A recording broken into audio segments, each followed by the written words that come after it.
12 का एक सवाल समझाते हैं। मैं ब्रजमन मजोका बीएम मजोका एकेडमी की तरफ से आज आपको अध्याय 12 की प्रश्नावली 12.1 का नवा सवाल समझाते हैं, जो कि एक बहुत इंपॉर्टेंट सवाल है। पेपर में आपसे पूछा जाएगा 10th कक्षा में। उस सवाल को हम आपको समझाते हैं। नवा सवाल है कि लकड़ी के एक ठोस बेलन के प्रत्येक सिरे पर एक अर्धगोला खोदकर निकालते हुए एक वस्तु बनाई गई। यह लकड़ी का टुकड़ा है पूरा। इस लकड़ी के टुकड़े को आरे से काट लिया गया है। लकड़ी था, बड़ा टुकड़ा था, उसको आरे से लकड़ी के टुकड़े को काट दिया गया है। लकड़ी के एक ठोस, ये जो लकड़ी का जो टुकड़ा है वो किसके आकार का है? बेलन के आकार का है। लकड़ी का टुकड़ा काटा गया है, उसको आकार किस आकार में ढाला गया? बेलन के आकार में डाला गया। बेलन के प्रत्येक सिरे पर एक अर्धगोला खोद कर निकाला गया।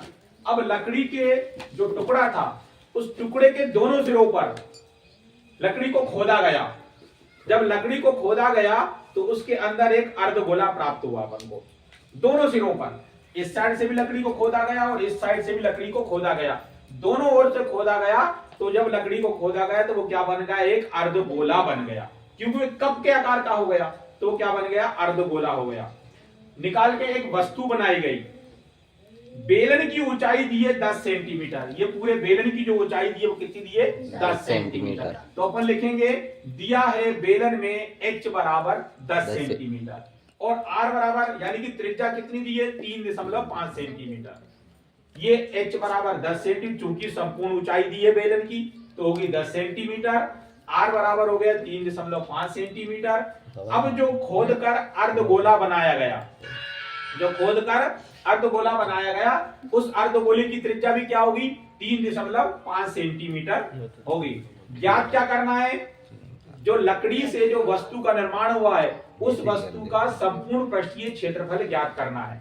अब चूंकि वस्तु का संपूर्ण पृष्ठीय क्षेत्रफल ज्ञात कर रहे हैं, लकड़ी के टुकड़े को वस्तु के रूप में ढाला गया है, लेकिन इस लकड़ी के टुकड़े में दो चीजें प्राप्त हो रही हैं। पहले तो एक बेलन प्राप्त हो रहा है, फिर अपन को दो अर्धगोले प्राप्त हो रहे हैं। एक ऊपर अर्धगोला है, एक नीचे अर्धगोला है। दो अर्धगोले प्राप्त हो रहे हैं। ठीक है, तो अपन ज्ञात करते हैं वस्तु का संपूर्ण पृष्ठीय क्षेत्रफल। तो इसका फार्मूला क्या हो जाएगा? बेलन का CSA प्लस 2 अर्धगोले का CSA।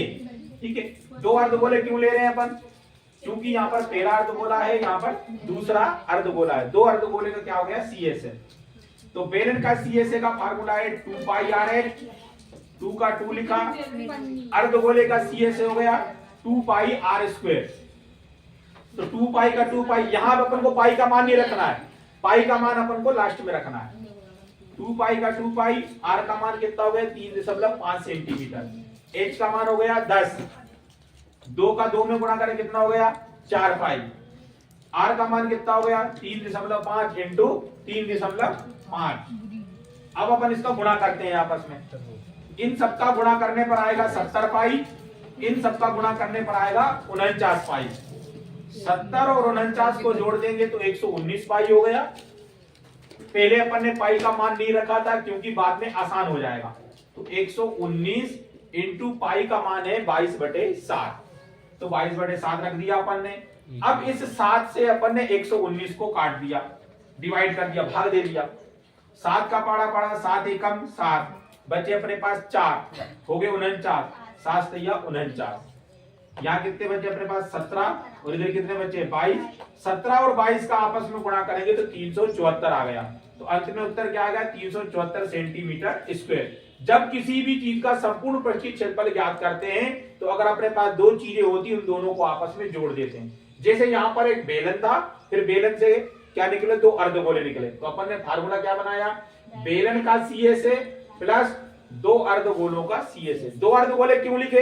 क्योंकि जब लकड़ी की खुदाई की गई तो दोनों साइड से खोदा गया लकड़ी को, लकड़ी का टुकड़ा दोनों साइड से खोदा गया तो क्या हो गया? वो दो अर्धगोले निकले अपने पास।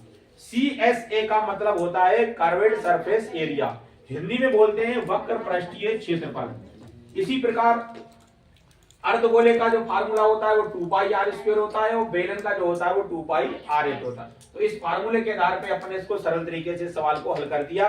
तो आशा ऐसी कि ये सवाल आपको अच्छे तरीके से समझ में आया होगा।